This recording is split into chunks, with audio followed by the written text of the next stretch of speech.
ఇండియాలో అత్యధిక రెమ్యూనరేషన్ అందుకున్న హీరోయిన్ ఎవరో తెలుసా? దీపికా పదుకొనె, ఆలియా భట్, కరీనా కపూర్, నయనతార వంటి వారిని వెనక్కి నెట్టిన ఈ హీరోయిన్ ఒక్క సినిమాకే ఏకంగా 30 కోట్లు వసూలు చేస్తుంది. ఇండియన్ మూవీస్లో నటీనటులు రెమ్యూనరేషన్ అనేది చాలా రహస్యంగా ఉంచుతారు. అయితే అప్పుడప్పుడు వచ్చే లీకులు వీటి గురించి ప్రేక్షకులకు చెబుతుంటాయి.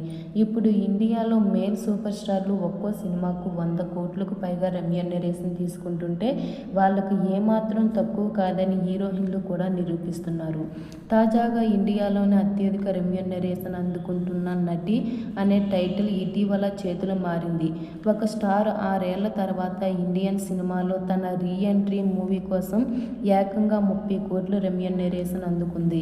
దాదాపు 6 ఏళ్ల తర్వాత రాజమౌళి దర్శకత్వంలో మహేష్ బాబు హీరోగా తెరకెక్కుతున్న సినిమాలో నటిస్తుంది గ్లోబల్ స్టార్ ప్రియాంక చోప్రా. దాదాపు 20 ఏళ్ల తర్వాత ప్రియాంక చోప్రా దక్షిణాదికి రీ ఎంట్రీ ఇస్తున్న సినిమా ఇది. ఈ సినిమా కోసం ప్రియాంక 30 కోట్లు వసూలు చేసిందని, ఒక భారతీయ నటి ఒక సినిమాకు అత్యధిక పారితోషికం తీసుకుందని బాలీవుడ్ హంగామా ఆ మధ్య వెల్లడించింది.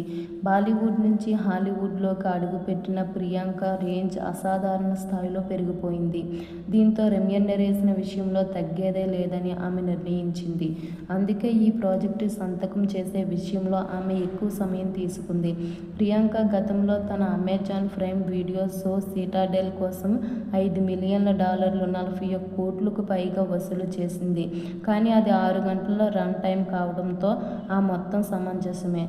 SSMB 29 కోసం ఆమె తీసుకున్న 30 కోట్ల పారితోషికం మాత్రం చాలా ఎక్కువే అని చెప్పాలి. ఏ భారతీయ సినిమాకు గతంలో ఓ హీరోయిన్ ఇంత మొత్తం అందుకున్నది లేదు. రాజమౌళి జంగిల్ అడ్వెంచర్ కోసం ప్రియాంక సంతకం చేసే ముందు వరకు దీపికా పదుకొనె కల్కి 2898 AD కోసం 20 కోట్ల రెమ్యూనరేషన్ తీసుకుంది. అప్పట్లో అత్యధిక పారితోషికం అందుకున్న భారతీయ నటిగా నిలిచింది. ఇక ఆలియా భట్ ఒక్కో సినిమాకు 15 కోట్ల వరకు పారితోషికం తీసుకుంటుండగా, కరీనా కపూర్, కత్రినా కైఫ్, కియారా అద్వానీ, నయనతార, సమంత, రుతుప్రభు వంటి వారు ఒక్కో ప్రాజెక్టుకి 10 కోట్లు లేదా అంతకంటే ఎక్కువ పారితోషికం తీసుకుంటున్నారు. 2015లో అమెరికా వెళ్లినప్పటి నుంచి ప్రియాంక చోప్రా ఇండియన్ సినిమాల్లో కనిపించడం లేదు.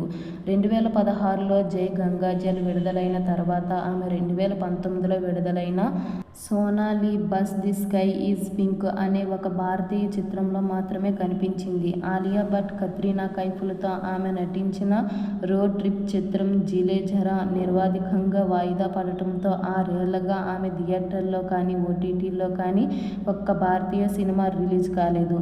అయితే ఈ కాలంలో Priyanka Citadel, the white tiger, the matrix resurrections, love again వంటి వాటిలో నటించింది. Thank you for watching. ఈ వీడియో నచ్చితే లైక్ చేయండి, మా ఛానల్ని సబ్స్క్రైబ్ చేసుకోండి.